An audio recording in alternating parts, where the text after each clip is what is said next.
स्वागत करतो मी उमराज सरदार आपण सगळ्यांचे गाव माझा न्यूज गाव माझा कट्टा या कार्यक्रमाअंतर्गत आपण अनेक लोकांची चर्चा केली, अनेक घडामोडींवरती चर्चा केली आणि हल्ली सध्या जिकडे तिकडे 2019 लोकसभेच्या निवडणुकांचे वातावरण आहे. या निवडणुका कशा होतील, कुणाच्या पक्षात सत्ता जाईल, अनेक प्रश्न आहेत. याच विषयावरती आज आपण चर्चा करणार आहोत. आज आपल्याबरोबर आहेत भारिप बहुजन महासंघाचे एक सक्रिय कार्यकर्ता, 2014 मध्ये लोकसभेची निवडणूक नाट्य क्षेत्रातून नेमले पाहिजे, प्रबुद्ध भारतचे blog writer, once again Ambedkar या टॅगलाईनला संपूर्ण महाराष्ट्रात ज्या व्यक्तींनी प्रसिद्धी दिली त्याचे जनक आणि सोबतच गेल्या 15 वर्षापासून वंचित बहुजन भारिप बहुजन महासंघाचे एक सक्रिय कार्यकर्ता म्हणून महाराष्ट्रात एक युवा नेता म्हणून आलेले असे ॲडव्होकेट डॉक्टर संदीप नंदेश्वर.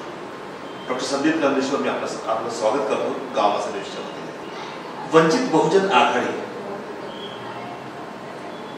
जेव्हापासून हे नाव पुढे यायला लागलं तर विशेष म्हणजे एका विशिष्ट वर्गामध्ये ज्याला आपण आज दलित म्हणू शकतो, या वर्गामध्ये एक प्रश्नार्थक चिन्ह निर्माण झालंय की कदाचित वंचित बहुजन आघाडी ही बीजेपीची समर्थक तर नाही, किंवा वंचित बहुजन आघाडीने जर आपले उमेदवार उभे केले तर याचा थेट फायदा बीजेपीला जाईल, याबद्दल आपण बोलत आहे. मुळात दलित समाजामध्ये जी काही भीतीचं वातावरण आहे हे जे काही आपण बोललात ही मुळातच चुकीचा केला गेलेला प्रचार आणि प्रसार आहे. आज संपूर्ण देशामध्ये जी काही परिस्थिती निर्माण झालेली 2014च्या नंतर या ठिकाणी बीजेपीची सत्ता देशावर आल्यानंतर RSSनी ज्या पद्धतीने भूमिका घेतली, नरेंद्र मोदीच्या सरकारने बीजेपी सरकारने ज्या पद्धतीने वाटचाल केली, त्या वाटचालीला अनुसरून या देशातला प्रत्येकच नागरिक, मी तर असं म्हणेन की तो या देशाचा जो भारतीय स्वतःला समजतो तो प्रत्येकच नागरिक या शासनाच्या या ढिसाळ कारभारामुळे त्रस्त झालेला आहे. आणि हा त्रस्त झालेला जो माणूस आहे, ज्या सत्तेनी याला लाथाडलं, ज्या सत्तेनी याला लुबाडलं, ज्या सत्तेनी या माणसाचा विकास हिरावून नेला, ती माणसं पेटून उठली.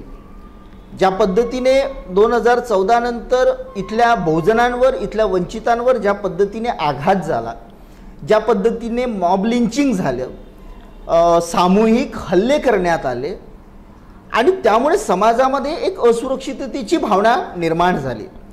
जेव्हा जेव्हा बीजेपीच्या या शासन कार्यकाळामध्ये समूहांवर, समाजांवर, वंचित बहुजन समाजावर, दलित समाजावर जेव्हा जेव्हा अटॅक करण्यात आला, मॉब लिंचिंग करण्यात आली, त्या वेळेस माननीय बाळासाहेब आंबेडकर हे त्या समूहासाठी धावून गेलेत, त्या समाजासाठी धावून गेलेत.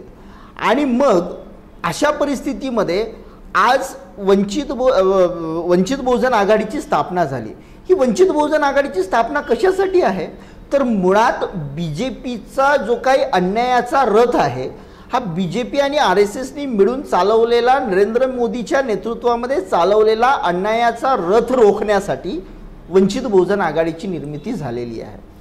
आणि ही वंचित बहुजन आघाडी केवळ समाजातल्या एका विशिष्ट घटकाला घेऊन निर्माण झालेली नाही, तर समाजातल्या विभिन्न घटकांना, विभिन्न समूहांना घेऊन ही वंचित बहुजन आघाडीची निर्मिती झालेली आहे. किंवा त्यामागची जी संकल्पना आहे ही समाजातल्या विभिन्न घटकांना, विविध समूहांना सोबत घेऊन त्यांच्या विकासासाठी, त्यांच्या उद्धारासाठी आजपर्यंत शासनाने त्यांना ज्या ज्या पद्धतीने फसवलं गेलेलं आहे, त्या फसवणुकीचा बदला म्हणून यावेळेस स्वतःच्या हाताने स्वतःची सत्ता निर्माण करायची आणि स्वतःच सत्तेकडे वाटचाल करायची, या उद्देशाने प्रेरित होऊन हा वंचित समूह आज या ठिकाणी उभा झालेला आहे. महत्त्वाचं म्हणजे 2018 नंतर किंवा उन्हा हत्याकांडानंतर किंवा रोहित वेमुला ची आत्महत्यानंतर ज्या पद्धतीने संपूर्ण देशामध्ये एक दलित चेतना निर्माण झाली की ही जी काही RSSची बीजेपी सरकार आहे ही दलितांच्या विरोधामध्ये उभी झालेली आहे, किंवा दलितांच्या विकासासाठी किंवा त्यांच्या उत्थानासाठी ही काम करत नसून दलित वर्गाला कसं जोरकसपणे दाबता येईल त्या दाबण्यासाठीच बीजेपी या ठिकाणी काम करत आहे हे जेव्हा दिसून आलं भीमा कोरेगावच्या याच्यामध्ये, उन्हाच्या याच्यामध्ये किंवा रोहित वेमुलाच्या हैदराबादच्या आत्महत्येच्या प्रकरणामध्ये हे दिसून आलं, तेव्हा हा समूह प्रकाश आंबेडकरांच्या नेतृत्वाखाली एकत्र व्हायला लागला.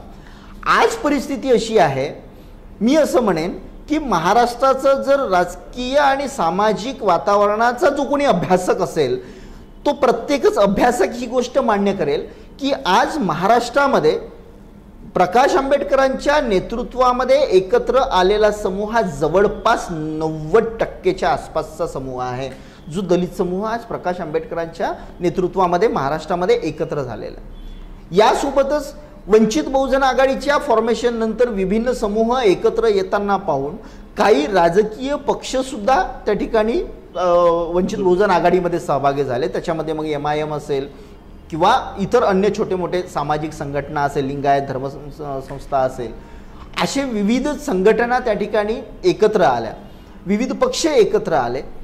मुस्लिमांच्या राजकीय हक्कासाठी मुस्लिमांचं प्रतिनिधित्व करणारा, आपण कुठल्याही पक्षाला एका विशिष्ट धर्माचं प्रतिनिधित्व करतं असं म्हणता येत नाही किंवा म्हटलं जाणार नाही, परंतु प्रत्येक पक्ष हा त्याच्या एक धार्मिक संकल्पनेवर आधारित त्या समूहाचं हितरक्षण करण्यासाठी तो काम करत असतो.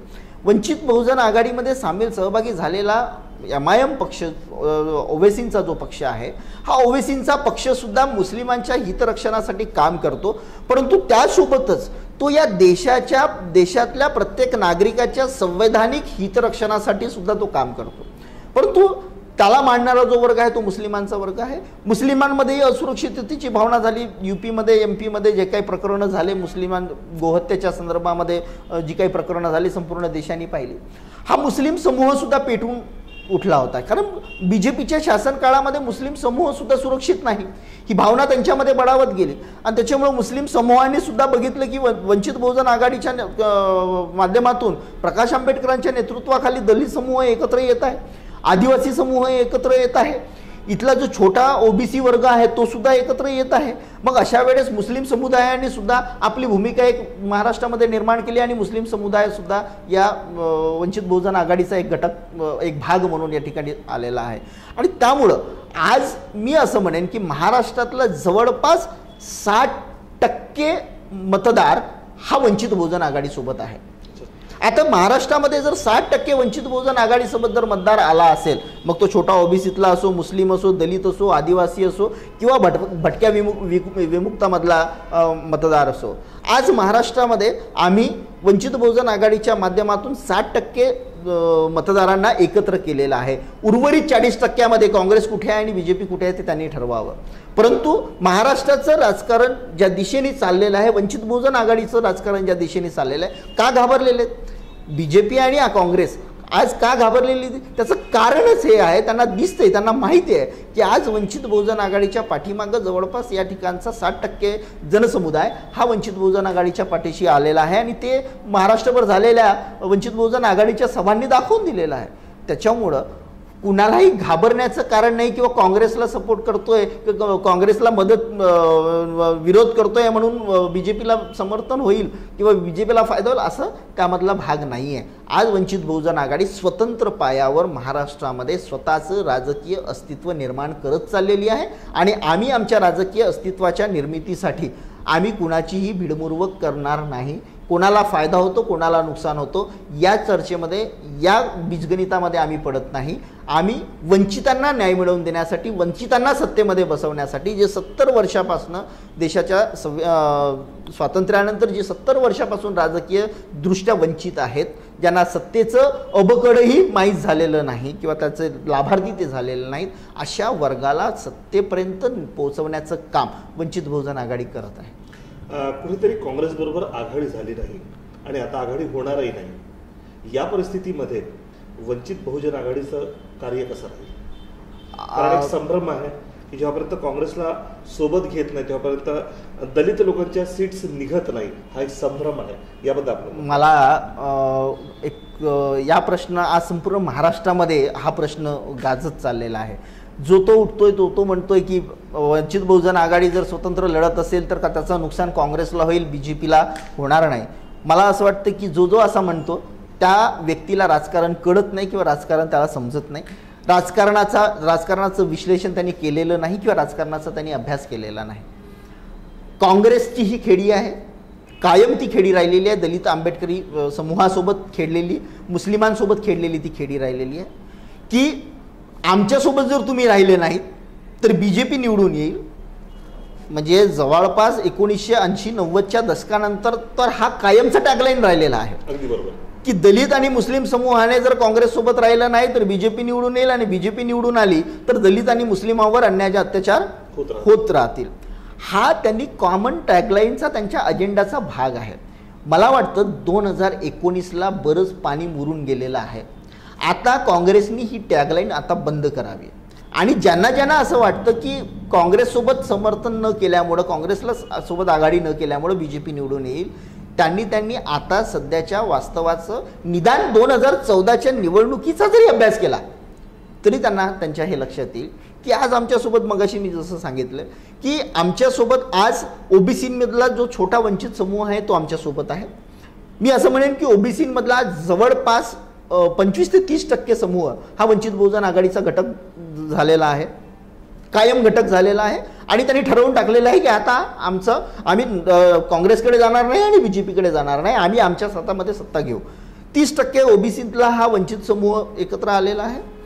हा OBCतला वंचित समूह जो आहे हा काँग्रेसचा मतदार होता का? काँग्रेस अशी दावा करते का? काँग्रेस दावा करू शकतच नाही की हा वंचित जो घटक आहे OBCमधला खालचा वर्ग हा काँग्रेसचा मतदार होता. मी असं म्हणेन की हा मागच्या 15 वर्षापासून कायम BJPचा मतदार राहिलेला आहे. जो आज मग तो धनगर असो, तो माळी असो, तो लिंगायत समूहातला माणूस असो, हा कायम BJPचा मतदार राहिलेला आहे. तो काँग्रेसचा मतदार कधीच नव्हता. म्हणजे हा BJPचा राहिलेला जो मतदार आहे त्यातला काही भाग काँग्रेससोबत असेल, असं नाही की 100% तो BJP सोबतच होता, परंतु मॅक्झिमम तो BJP सोबत होता. त्यातला काही भाग काँग्रेससोबत. हा BJPमध्ये राहिलेला जो समूह आहे तो आज वंचित बहुजन आघाडीकडे आला. म्हणजे पहिल्या स्ट्रोकमध्ये वंचित बहुजन आघाडीने कोणाला मायनस केलं तर BJPला मायनस केलं. हा दुसरी गोष्ट, जो दलित आणि मुस्लिम समूह होता जो कायम काँग्रेसचा राहिलेला आहे. दलितांमधलं 2014चं विश्लेषण जर आपण केलं, 2014च्या निवडणुकांचं मोदीच्या राजकारणाचं, तर दलितांमधलाही मोठा भाग BJPकडे गेलेला होता. परंतु तो आता या 5 वर्षामध्ये टर्न बॅक झालेला आहे. त्याने टर्नओव्हर घेतलेला आहे आणि टर्नओव्हर घेऊन तो आज वंचित बहुजन आघाडीकडे किंवा भारिप बहुजन महासंघामध्ये प्रकाश आंबेडकरांच्या नेतृत्वामध्ये दलित आणि ओवेसींच्या नेतृत्वामध्ये मुस्लिम हा समुदाय आज एकत्र आलेला आहे. म्हणजे काँग्रेसचा जो दलित आणि मुस्लिमांचा जो भाग होता काँग्रेसमधून तो तेवढा मायनस होऊन तो वंचित बहुजन आघाडीकडे आला. सगळ्यात महत्त्वाची गोष्ट या ठिकाणी आपण लक्षात घ्यावी किंवा जे असं टीका करतात किंवा जे असं ट्रोलिंग करतात की वंचित बहुजन आघाडी स्वतंत्र लढल्याने BJPला फायदा होईल, त्यांना माझं असं सांगणं आहे की 2014मध्ये प्रत्येक निवडणुकीमध्ये एक 25 ते 30% जो मतदार असतो तो स्विंग मतदार असतो. तो काय करतो, वारा पाहून बदलणारा मतदार असतो. दुसरी महत्त्वाची गोष्ट, प्रत्येक निवडणुकीमध्ये तरुणांची भूमिका महत्त्वाची असते. आज 2014मध्ये ज्या तरुणांनी नरेंद्र मोदीला मतदान केलं तो तरुण आज वंचित बहुजन आघाडीकडे आहे, प्रकाश आंबेडकरांच्या नेतृत्वात आहे. त्याला कोणीच डिनाईट करू शकत नाही आणि ते संपूर्ण महाराष्ट्राने पाहिलेलं आहे. सभांमधून आपण पाहिलेलं आहे की तरुणांचा फ्लो प्रकाश आंबेडकरांच्या नेतृत्वामध्ये कसा एकत्र व्हायला लागलेला आहे. म्हणजेच 2014मध्ये जो मोदीकडे तरुण होता, त्याच्या विकासाच्या फसव्या याला भाडून जो गेलेला होता, तो आज वंचित बहुजन आघाडीकडे आलेला आहे. म्हणजे BJP परत मायनस झालेली आहे. तरुणांच्या क्षेत्रामध्ये BJP परत मायनस झालेली आहे.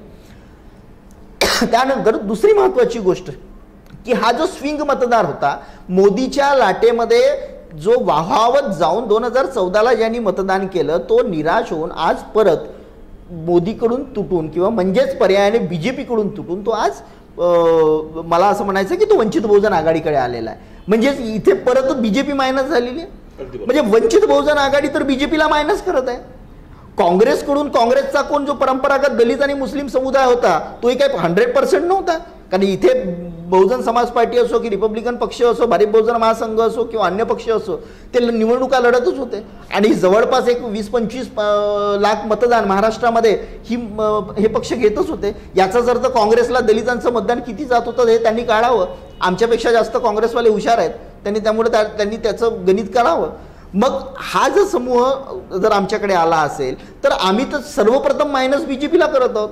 बीजेपी मायनस आमच्यामुळे बीजेपी जर मायनस होत असेल तर आमच्यामुळे बीजेपी निवडून कसं येणार, हे लॉजिक मला अजूनपर्यंत समजलेलं नाही.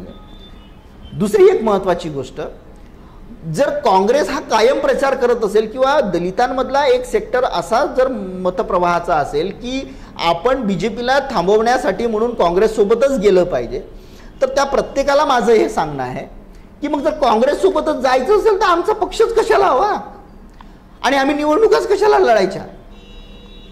आपण डिक्लेअर करून टाकायचं की नाही या देशामध्ये बीजेपीला निवडून येऊ द्यायचं नसेल तर आपण काँग्रेससोबतच गेलं पाहिजे, आपण निवडणुकच लढू नये किंवा आमचे पक्षच काढू नये. मग प्रत्येकाने ते ठरवून टाकावं की नाही आंबेडकरी नावाचा किंवा आंबेडकरी विचारधारेवर उभा असलेला पक्ष आज नकोच किंवा बहुजनांचं राजकारण करणारा पक्षच नको. कारण बहुजनांचा राजकारणाचा पक्ष जर तुम्ही स्वतंत्रपणे तो उभा झाला की तुम्हाला भीती असते की काँग्रेस पडते आणि काँग्रेस पडते तर बीजेपी निवडून येते, ही जर भीती असेल तर मग दलितांनी आणि बहुजनांनी राजकारणच करू नये. असं हे टीकाकार किंवा जे ट्रोल करतात की काँग्रेस सोबत आघाडी करा नाही तर बीजेपी निवडून येते, त्यांनी याचं तरी उत्तर द्यावं. याचं उत्तर नाही आहे. हा संपूर्ण गेम प्लॅनचा भाग आहे. ज्यांना बीजेपीनी आपल्या अंकित करून ठेवलेलं आहे, ज्यांना काँग्रेसनी आपल्या अंकित करून ठेवलेले आहेत, जे काँग्रेसचे काही बोटावर मोजण्या इतके जे लाभार्थी झालेले आहेत, त्या लाभार्थ्यांनी चालवलेला हा प्रचार आहे. मुळात वंचित बहुजन आघाडी या महाराष्ट्रामध्ये बीजेपीलाही मायनस करत आहे. प्रथमतः तर बीजेपीला मायनस करत आहे आणि दुसऱ्यांदा काँग्रेसला मायनस करत आहे. आणि त्याच्यामुळे मी वारंवार म्हणतोय की येणाऱ्या 2019च्या या लोकसभेच्या निवडणुकीमध्ये महाराष्ट्रामध्ये पहिल्या नंबरवर वंचित बहुजन आघाडी आहे आणि प्रथम क्रमांकावर वंचित बहुजन आघाडी असल्यानंतर त्याची लढाई ही काँग्रेसवाले करतात की बीजेपीवाले करतात तो त्यांचा प्रश्न आहे. पण ज्या पद्धतीने आपण आज जर विचार करतो म्हटलं तर इतर पक्ष देखील आपापले उमेदवार उभे करतात. मी बाकी पक्षांचं नाव घेणार नाही, पण दुसरेही पक्ष आहेत जे दलितांच्या समूहातले लोक आहेत आणि ते आपापले पक्षातले उमेदवार उभे करतात. या परिस्थितीमध्ये एक समूहातले मतदार तिकडे किती वळणार आणि इकडे किती वळणार आणि महाराष्ट्रामध्ये एकंदरीत किती उमेदवार आपण लोक उभे करणार आहात आणि त्यांचा परफॉर्मन्स कसा राहील. बघा, यावेळेस मी तुम्हाला सांगितलं, मगाशीच मी सांगितलं की 90% समूह दलित आणि मुस्लिमांमधला हा वंचित बहुजन आघाडीसोबत आहे. उरलेल्या 10% कोणाला मतदान जातं ते त्यांच्या पक्षाने ठरवावं. दलित आणि मुस्लिमांचं मतदान यावेळेस इतर पक्षांना 10% जाणार आहे. आता त्या 10% कोण किती आपलं शेअर वाटा मिळवून घेतात तो त्यांचा प्रश्न आहे. कारण ट्रोलिंग करणारे किंवा काँग्रेस सोबत आम्ही गेलं पाहिजे असं म्हणणारी मंडळी काँग्रेस सोबतच राहणार आहेत ना, आणि ही 10%च्या वर नाही आहेत. म्हणजे महाराष्ट्रातला 90% आमच्या सोबत आहे.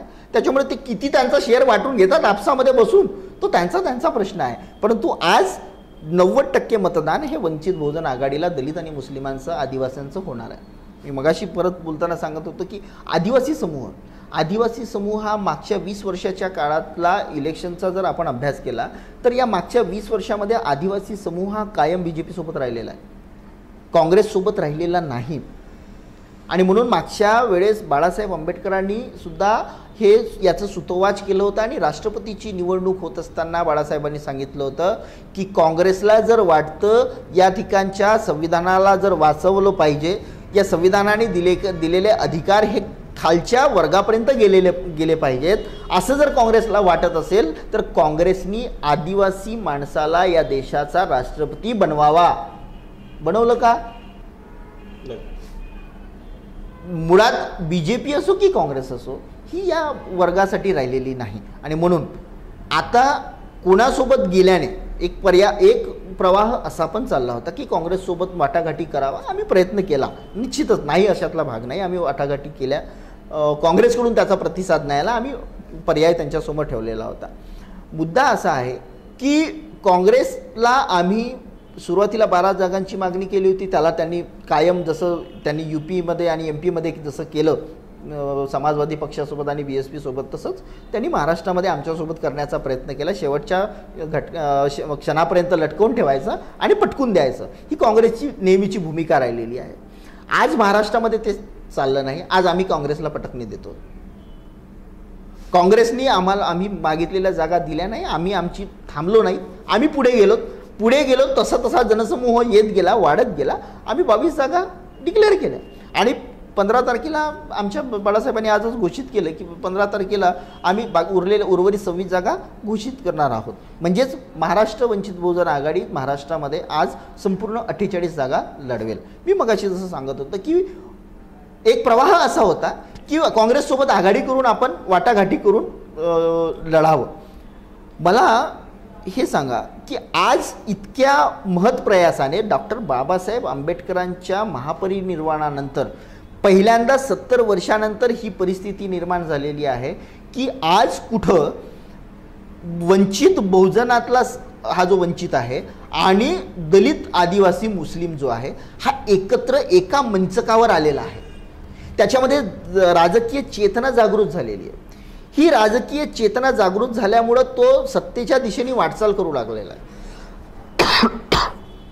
आणि सत्तेच्या दिशेने वाटचाल करत असताना या माणसाला आज जो वंचित बहुजन आघाडीचा घटक झालेला आहे त्या माणसाला हे सांगणे की तुम्ही नाही महाराष्ट्रामध्ये 12 जागेवरच वंचित बहुजन आघाडीच्या उमेदवाराला मत मारा आणि परत काँग्रेस आणि राष्ट्रवादीच्या उमेदवाराला मतदान मारायला त्यांना लावणे, जो महाराष्ट्रामध्ये आज एकत्र झालेला आहे, एकवटलेला आहे, त्याला परत काँग्रेस आणि BJPच्या मतदाराला किंवा राष्ट्रवादीच्या मतदाराला मतदान मारायला सांगणे म्हणजे त्याला परत जिथून तो आला तिथेच त्याला वापस पाठवणे. दलित जे काही चिंतक स्वतःला म्हणवून घेतात महाराष्ट्रातले, जे काही दलित विद्वान आणि दलित सामाजिक कार्यकर्ते स्वतःला म्हणवून घेतात, त्यांनी या गोष्टीवर चिंतन करावं की आम्ही काँग्रेसला केव्हापर्यंत मत मारायला आपल्या समाजाला भाग पाडणार आहोत. आज जो समूह तिथून बाहेर आलेला आहे त्याला परत काँग्रेसच्या दावणीला बांधण्याचं काम जर ही दलित चिंतक करत असतील, हे दलित विद्वान आणि सामाजिक कार्यकर्ते जर करत असतील तर त्यांनी त्यांच्या भूमिकेचा विचार करावा. 10 वेळा नाही 1000 वेळा त्यांनी त्यांच्या याचा विचार करावा की आज स्वाभिमानाने हा समूह जो वंचित आहे, जो सत्तेपासून वंचित आहे, ज्याला जो सामाजिकदृष्ट्या पीडित आहे, त्या पीडित समूह हा आज पेटून उठलेला आहे, एकत्र आलेला आहे, एका मंचकावर आलेला आहे, जातीभेद धर्मभेद विसरून आलेला आहे. तो त्याच्यामधला आपसातला संघर्ष विसरून आज तो एकत्र आलेला आहे.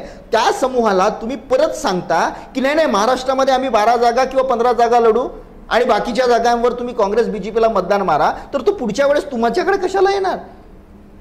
बरोबर, तो तुमच्याकडे येणार आहे का? तो परत काँग्रेस BJPकडेच जाणार ना. मग जो आलेला आहे, आज संधी आलेली आहे की महाराष्ट्रामध्ये स्वबळावर स्वतःच्या ताकदीने या सर्व समूहाला एकत्र करून सत्ता संपादन करण्याची जर वेळ आलेली आहे, तर या वेळेचा दुरुपयोग मला वाटतं महाराष्ट्रातल्या कुठल्याही चिंतकांनी, जो स्वतःला आंबेडकरी म्हणतो, जो स्वतःला दलित समजतो, जो स्वतःला धर्मनिरपेक्ष आहो असं म्हणतो, त्या माणसाने तरी या प्रकारचं विश्लेषण करणं बंद करावं आणि चुपचाप समाजाला हे सांगावं की आता वंचित बहुजन आघाडी या महाराष्ट्रामध्ये सत्तेच्या एकमेव केंद्रस्थानी दिसतंय आणि त्याच्यामुळे सर्व वंचित बहुजन आघाडीमध्ये समाविष्ट असणाऱ्या किंवा वंचित समूहामध्ये समाविष्ट असणाऱ्या प्रत्येक माणसांनी आपलं येणारं जे मतदान आहे ते 2019च्या लोकसभेच्या निवडणुकांमध्ये हे वंचित बहुजन आघाडीच्या उमेदवारालाच मारावं. आज आमचं चित्र असं दिसतं, आज आमचं कॅल्क्युलेशन असं दिसतं की आम्ही 48 जागा लढतोय आणि या 48 जागांमध्ये आमचे 25 उमेदवार आजच विनिंग कंडिशनला आहेत.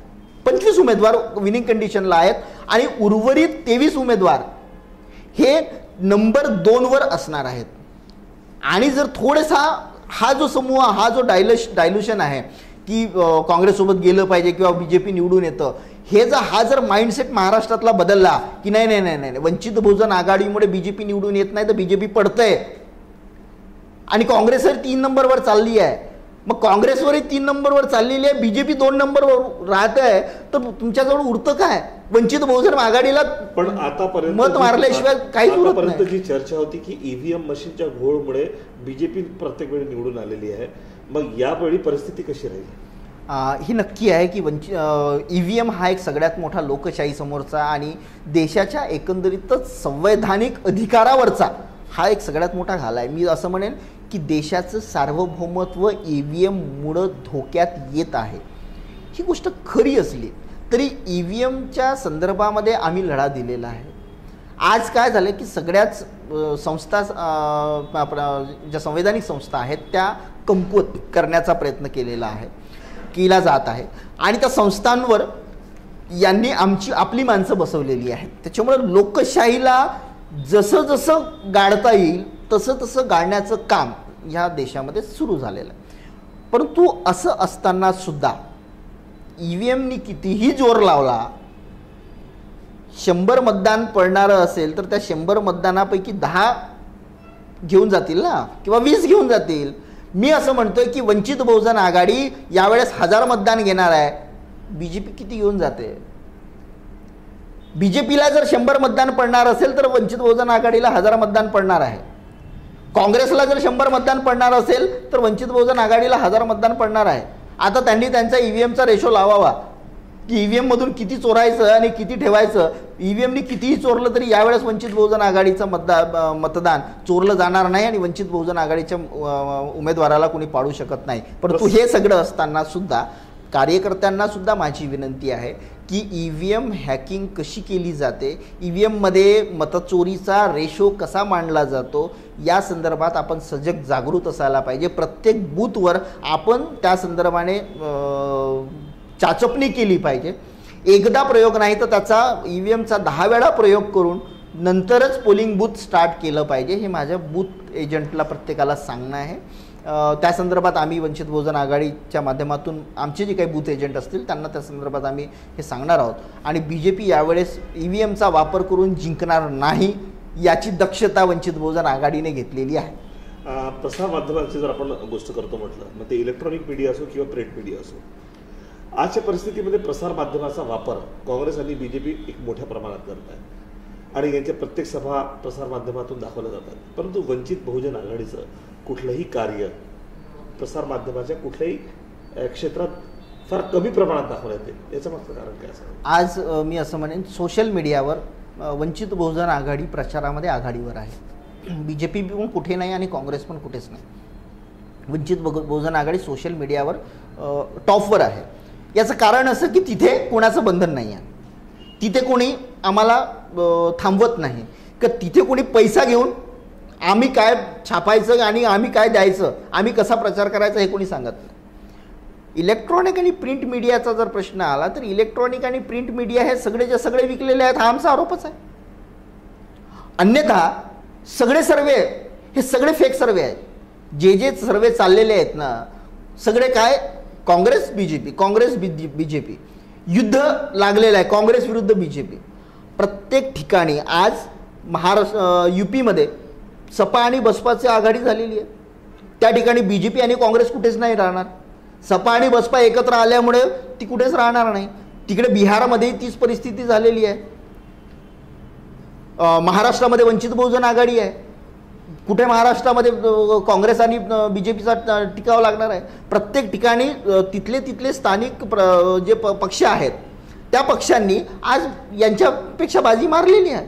परंतु जाणीवपूर्वक दाखवा हा एक प्रचाराचा भाग आहे. 2014मध्ये हा वापरला गेला होता की निवडून येणार नाही, जिथं लाख मतं मिळणार नाही अशा सीटवर सुद्धा ही लोक जाणीवपूर्वक एक मतप्रवाह तयार करण्यासाठी कधी BJP आघाडीवर आहे तर कधी काँग्रेस आघाडीवर आहे. मला असं वाटतं की भारतीय संविधानाने या देशामध्ये बहुपक्षीय पद्धती निर्माण केली. बाबासाहेबांनी त्या संदर्भात वक्तव्य करत असताना म्हटलं होतं की या देशाला एकपक्षीय किंवा द्विपक्षीय लोकशाही या देशासाठी पुरेसी नाही, कारण इथं विविध धर्म, पंथ, जाती, सद्भावना, संस्कृती असणारे आणि वेगवेगळे विचार ठेवणारी इथं माणसं आहेत. प्रत्येक विचाराचं एक स्वतंत्र गठबंधन आहे, स्वतःचा एक समूह आहे आणि त्यामुळे या ठिकाणी या देशाच्या संविधानाला, धर्मनिरपेक्ष संविधानाला जर आम्हाला टिकवायचं असेल किंवा त्याचं योग्य सूत्रसंचालन जर करायचं असेल तर इथं द्विपक्षीय पद्धती आणता येणार नाही. इथं मतदारांनी हे ठरवायचं आहे की त्या ठिकाणी कुठल्याही एका पक्षाला रिपीटेडली सत्ता देऊ नये किंवा कुठल्याही एका विशिष्ट 2 पक्षांना आलटून पालटून सत्तेवर आणणं म्हणजे या लोकशाहीचं ध्येय नाही किंवा देशाच्या संविधानाचं ते ध्येय नाही. तर या ठिकाणच्या संविधानाला अभिप्रेत असणारं शासन जो कोणी चालवतो त्या माणसाला त्या ठिकाणी, त्या विचाराला त्या ठिकाणी सत्तेवर बसवणे हे इथल्या लोकशाहीचं मुख्य ध्येय आहे, इथल्या जनतेचं ते मुख्य ध्येय असायला पाहिजे. परंतु मीडियाने ते जाणीवपूर्वक चालवलेलं आहे आणि या देशामध्ये 2 पक्षाव्यतिरिक्त तिसरा पक्षच नाही की काय अशी परिस्थिती झाली आहे. पुन्हा देशाच्या संसदीय लोकशाहीने एक पुन्हा टर्न घेतलेला आहे, तो अतिशय धोकादायक टर्न आहे. तो धोकादायक टर्न असा आहे की मागच्या इलेक्शनपासनं पंतप्रधान पदाचा उमेदवार डिक्लेअर करणे आणि त्याच्या सभोवताल संपूर्ण इलेक्शन केंद्रित करणे. आताही काय चाललेलं आहे, राहुल गांधी की नरेंद्र मोदी, राहुल गांधी की नरेंद्र मोदी. असंच नाहीच आहे की काँग्रेस की बीजेपी, असंही नाही. जोपर्यंत संसदीय व्यक्तिविशेषला घेऊन होत आहे आणि हा व्यक्तिविशेष हा व्यक्तिविशेष नंतर हुकुमशहा बनण्याचा प्रयत्न करतो. मुळात संसदीय लोकशाही काय सांगतं की इलेक्शनमध्ये सगळ्या पक्षांना, विभिन्न पक्षांना पार्टिसिपेट करण्याचा अधिकार आहे. मतदारांना कोणता पक्ष चांगला, त्याच्या हिताचा, त्याच्या विकासासाठी काम करणारा ते निवडण्याचा मतदारांना अधिकार आहे. आणि मग संसदेमध्ये निवडणूक झाल्यानंतर संसदेमध्ये ज्या पक्षाला बहुमत असेल किंवा जो बहुमत सिद्ध करू शकत असेल त्या पक्षाने निवडून आलेल्या लोकांनी ठरवावं की पंतप्रधान कोण असावं. पण आज दुर्भाग्य या देशाचं असं आहे की नागपूरच्या भूमीमध्ये असणारा संघ बिल्डिंग आज देशाचा पंतप्रधान कोण असावा हे ठरवत आहे. मग त्या संसदेचं कामच काय आहे? बीजेपीने सगळ्या खासदारांना घरी बसवावं, बीजेपीने आपल्या सगळ्या खासदारांना घरी बसवावं. खासदारांचं काम काय? जर खासदार त्यांच्यामधला स्वतःचा प्रतिनिधी म्हणून पंतप्रधान जर निवडू शकत नसेल आणि तो जर सरसंघ चालक ठरवत असेल की प्रधानमंत्री कोण व्हावा, हे जर सरसंघचं चालक जर ठरवत असेल तर बीजेपीच्या सगळ्या खासदारांनी राजीनामे द्यावे आणि घरी बसावं. संसदेमध्ये त्यांचं काम नाही आहे. कारण संसदीय लोकशाही काय सांगते? संसदीय लोकशाही सांगते की ज्या पक्षाला बहुमत आहे त्या पक्षाच्या निवडून गेलेल्या उमेदवारांनी त्यांचा प्रतिनिधी म्हणून पंतप्रधानाला निवडावं. आणि पंतप्रधानाला निवडण्याचा अधिकारच जर नसेल आणि यांनी आधीच जर ठरवून टाकलं असेल किंवा मीडियाने ठरवलं असेल की हाच पंतप्रधान होणार आहे, तर मग इलेक्शन घ्यायचं कशासाठी? आलटून पालटून चितपट करायची राहुल गांधी की नरेंद्र मोदी, राहुल गांधी की नरेंद्र मोदी. देशाचा इतका करोड रुपया खर्च कशाला करायचा इलेक्शनमध्ये? आणि लोकशाही आणि संविधान राहिलं कुठं मग? म्हणून या देशाची संसदीय लोकशाही जर आम्हाला टिकवायची असेल तर इथल्या जनतेने हे ठरवावं. आणि जे स्वतःला हुकुमशहा म्हणून प्रेडिक्ट करत आहेत किंवा आम्हीच पंतप्रधान असू असं जे म्हणत आहेत, 545 खासदार आहेत. 545 खासदारांना ठरवू द्या. आधी त्या 545 खासदार कोण असतील ते आधी जनतेला तर ठरवू द्या. जनतेने खासदार ठरवले नाही, खासदारांनी त्यांचा प्राईम मिनिस्टर कोण असावा हे ठरवलं नाही, मीडिया ठरवायला लागलेली आहे, सरसंघचालक ठरवायला लागलेला आहे, RSS ठरवायला लागलेली आहे, काही विशिष्ट माणसं ठरवायला लागलेली आहेत, घराणेशाही ठरवायला लागलेली आहे. म्हणजे राहुल गांधींनीच पंतप्रधान बनावं का? संदीप नंदेश्वरमध्ये कुवत नाही आहे का पंतप्रधान बनायची? डॉक्टर बाबासाहेब आंबेडकरांचे वंशज म्हणून आज बाळासाहेब आंबेडकर या समाजासाठी, संविधानाला वाचवण्यासाठी लढत आहेत, त्यांच्यामध्ये कुवत नाही आहे का पंतप्रधान बनण्यासाठी? पंतप्रधानाची चर्चा सुरुवातीलाच कशासाठी असावी? संसदीय लोकशाहीमध्ये पंतप्रधानाची चर्चा सुरुवातीला होऊच शकत नाही. परंतु यांनी हे लोक संविधानच मानत नाही. काल बघितलं, आचारसंहिता लागू झाली. आचारसंहिता लागू झालं असल्यानंतर या ठिकाणची लोकसभा भंग झाली. लोकसभा भंग झाली म्हणजे पंतप्रधानही राहिलेला नाही. पंतप्रधान राहिलेला नाही, त्याला कुठल्याही शासकीय कार्यक्रमामध्ये सहभागी होता येत नाही. काल नरेंद्र मोदींनी पद्मश्री अवॉर्ड घोषित करत असताना त्या कार्यक्रमामध्ये हजेरी का लावली? आजही मीडिया त्याला पंतप्रधान म्हणूनच उल्लेख करत आहे, नरेंद्र मोदी म्हणून का करत नाही? कारण लोकसभा तर झाली ना. आता आचारसंहिता लागली म्हणजे लोकसभा राहिली, आता पंतप्रधान राहिलेलं नाही. आता जे काही शासन चालतंय ते राष्ट्रपतीच्या नावे चालतं. मग असं असताना आचारसंहितेमध्ये पंतप्रधान नरेंद्र मोदी हा जर त्या ठिकाणी पद्मश्री अवॉर्ड फंक्शनला जात असेल आणि तिचं पंतप्रधान म्हणून जर हजर होत असेल किंवा द्विपक्षीय करार काल म्यानमारसोबत झाला, पंतप्रधान मोदीची गरज काय आहे? यानंतर जे काही इंटरनॅशनल कम्युनिकेशन होतं ते राष्ट्रपतीच्या नावे होतं. राष्ट्रपतींनी ते करावं, राष्ट्रपतींनी बोलणी करावी, द्विपक्षीय करार जो काय करायचा आहे. पण त्या ठिकाणी पंतप्रधानाचं काय काम होतं? परंतु यांनी ठरवून टाकलेलं की आम्ही आचारसंहिता मानत नाही. आचारसंहिता मानत नाही म्हणजे तुम्ही कायदा मानत नाही, या देशाचं संविधानच मानत नाही. बीजेपीवाले RSS वाले या देशाचं संविधानच जर मानत नसतील तर अशा वेळेस ते तर याच पद्धतीने अकायदेशीररित्या काम करणार आहेत. आणि म्हणून देशातल्या जनतेने आता हे ठरवायचं आहे की आपण खऱ्या अर्थाने संसदीय व्यवस्थेमध्ये भारतीय संविधानाच्या अंतर्गत संविधानाने दिलेल्या अधिकाराअंतर्गत जर आम्ही राहत असू तर अशा वेळेस आपण कुणाला या देशाच्या सत्तेवर बसवलं पाहिजे. वंचित बहुजन आघाडी आज या महाराष्ट्रातच नव्हे तर संपूर्ण देशामध्ये एक तिसरा पर्याय म्हणून उदयास येत आहे. ही आमची सुरुवात आहे, ही आमची लढाई आहे. येणाऱ्या काळामध्ये वंचित बहुजन आघाडी राष्ट्रीय रूप धारण करणार आहे. एक शेवटचा प्रश्न असा आहे की जे प्रस्थापित पक्ष आहेत त्या लोकांना वंचित बहुजन आघाडीचा धसका बसला असं म्हणता येईल का? येस, मी मगाशीच सांगितलं की 60% समूह आज वंचित बहुजन आघाडीसोबत आहे. म्हणजे महाराष्ट्रामध्ये जर एकूण 8 ते 9 करोड जनसमूह असेल तर मी असं म्हणेन की जवळपास 4 करोड 3 ते 4 करोड मतदार हा आमच्यासोबत आहे. 3 ते 4 करोड मतदार आमच्यासोबत आहे.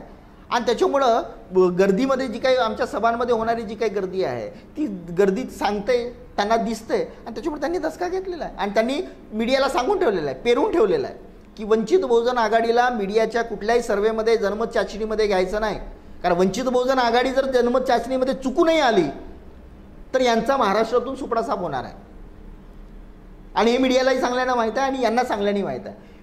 मीडियामध्ये जनमत चाचणीमध्ये आज संपूर्ण महाराष्ट्रामध्ये वंचित बहुजन आघाडीचं वारं वाहत असताना, एक फ्लो वाहत असताना मीडियामध्ये कुठेही वंचित बहुजन आघाडीचा उल्लेख नसणे किंवा जनमत चाचणीमध्ये वंचित बहुजन आघाडी इतक्या जागांवर पुढे आहे किंवा घेऊ शकते असा साधा उल्लेखही नसणे याचा अर्थ यांचे कुठेतरी धाबे दणाणलेले आहेत आणि त्यामुळेच हे करत नाहीत. ह्या सगळ्या जनमत चाचण्या, हे सगळे न्यूज ह्या पेड न्यूज आहेत. ह्या सगळ्या चाचण्या पेड आहेत. यांना जाणीवपूर्वक पेरलं गेलेलं आहे आणि हे पेरून या महाराष्ट्राला सांगत आहेत.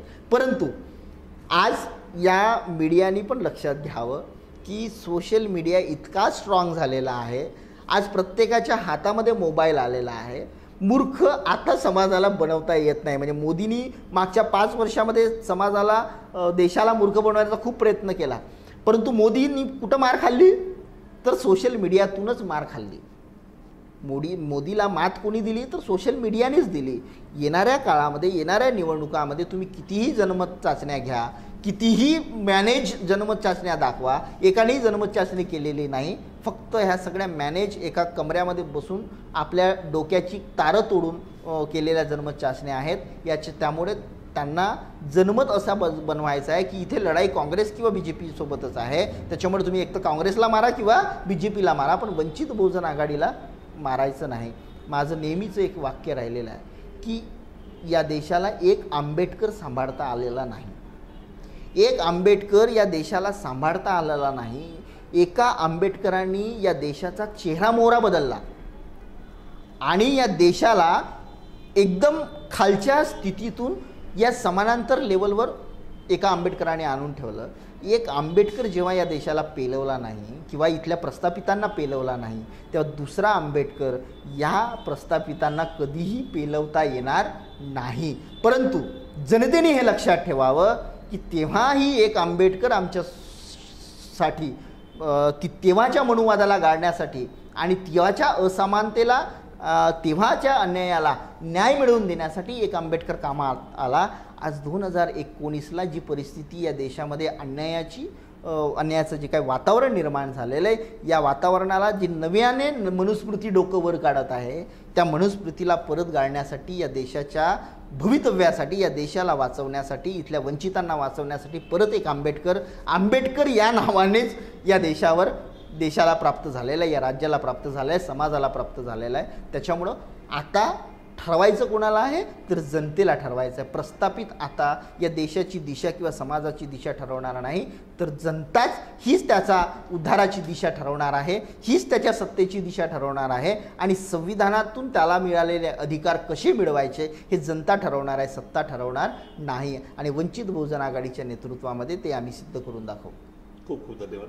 वेळेचे बंधन आहे, प्रश्न तर फार आहेत पण वेळेचे बंधनं फार महत्त्वाचे आहेत. धन्यवाद. ज्या पद्धतीने आपण या महाराष्ट्रात साधारणतः 48 सीट लढवत आहात आणि ज्या पद्धतीने आपण विचार करत आहात की त्या 48 पैकी साधारणतः 25 सीट तुमच्या कन्फर्म आहेत आणि 23 सीट सेकंड रनर राहणार. या सगळ्या गोष्टींकरिता गाव माझा न्यूजतर्फे आमच्या खूप खूप शुभेच्छा. निश्चितच तुमचं जे स्वप्न आहे ते साकार व्हावं हीच एक सदिच्छा करतो आणि आपण इथेच थांबूया. आपण मला गाव माझ्या या न्यूज चॅनलवर या न्यूज पोर्टलवर मला बोलवलं त्याबद्दल आपल्या सर्वांचेही धन्यवाद. धन्यवाद.